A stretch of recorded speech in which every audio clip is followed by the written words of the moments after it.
140 शब्द प्रति मिनट का यह डिक्टेशन स्टार्ट होगा 5 सेकेंड बाद।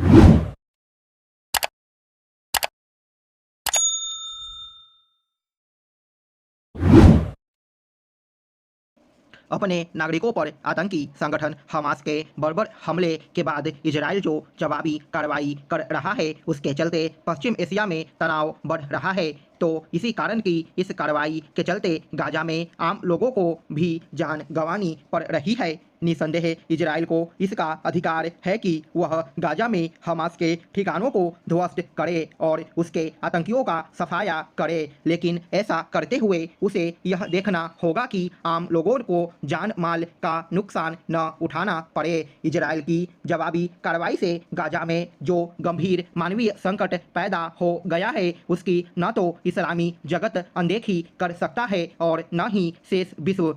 यही सही है कि गाजा के आम लोग इजराइल की सैन्य कार्रवाई का निशाना इसलिए बन रहे हैं क्योंकि हमास यहाँ के लोगों को सुरक्षित ठिकानों में जाने से जबरन रोक रहा है। लेकिन एक राष्ट्र होने के नाते इजराइल को इसका ध्यान रखना होगा कि हमास की करतूतों की सजा गाजा के नागरिकों को न मिले।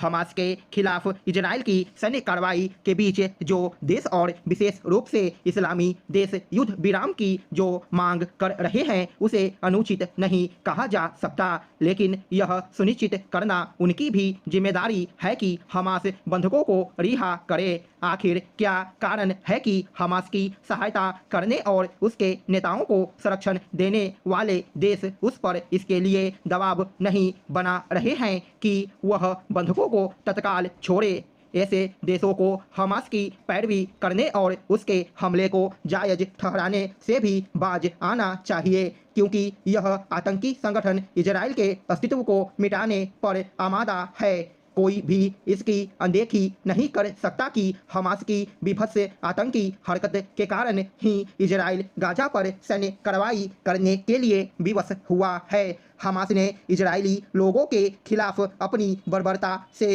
एक तरह से जानबूझकर गाजा के लोगों को संकट के मुहाने पर खड़े करने का काम किया है।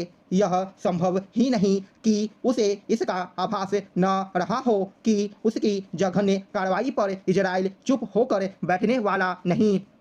इजराइल के साथ खड़े पश्चिम देशों और फिलिस्तीनियों के हितों की आवाज़ उठा रहे देशों को समस्या के किसी सर्वमान्य समाधान की ओर बढ़ना चाहिए। ऐसा कोई समाधान तभी निकल सकता है जब यहूदियों का सफाया करने की सनक से ग्रस्त हमास एवं हिजबुल्ला जैसे आतंकी संगठनों पर लगाम लगे और इजराइल यह समझे कि फिलिस्तीनियों का भी अपना अलग देश होना चाहिए। यह अच्छा हुआ कि भारत ने जहां हमास की हरकत को आतंकी हमला करार देने में संकोच नहीं किया, वही फिलिस्तीनियों के पक्ष में आवाज़ उठाई और उन्हें मदद भी भेजी। उचित यह होगा कि वह पश्चिमी देशों और इस्लामी जगत के बीच कोई समझबूझ कायम करने के लिए सक्रिय हो। यह सराहनीय है कि बिहार में स्कूली शिक्षा को बेहतर करने के लिए कई ठोस कदम उठाए गए हैं। बच्चे विद्यालय आएँ, इसके लिए उनकी उपस्थिति 75% अनिवार्य की गई है। शिक्षकों की भी कड़ी निगरानी हो रही है कि वे पढ़ाने पहुंच रहे या नहीं, उनकी योग्यता भी परखी जा रही है। इसके साथ ही शिक्षा विभाग ने माध्यमिक एवं उच्च माध्यमिक विद्यालयों में कक्षा 9 से 12वीं तक के विद्यार्थियों को मासिक परीक्षा की उत्तर पुस्तिकाएं उपलब्ध कराना अनिवार्य कर दिया है। छात्र छात्राओं को मासिक परीक्षा की उत्तर पुस्तिकाएं उपलब्ध होने से उन्हें खुद आकलन करने में आसानी होगी कि कहाँ कमज़ोर हैं और किस विषय में कितने अंक मिले हैं। इससे अभिभावकों को भी अपने बच्चों की स्थिति के बारे में जानकारी मिल सकेगी। शिक्षकों को भी चाहिए कि वे बच्चों को उनकी कॉपी देखकर बताएं कि उन्होंने परीक्षा में कौन सी गलती की है और फिर उसका सही उत्तर भी उन्हें समझाएं। निश्चित रूप से इससे बच्चों को लाभ होगा अभी तक निजी विद्यालयों में ही इस तरह की व्यवस्था थी। अब सरकारी विद्यालयों में भी निजी की तरह ही पढ़ाई और सुविधाएं मिलने लगेगी तो परिणाम बेहतर होंगे ही।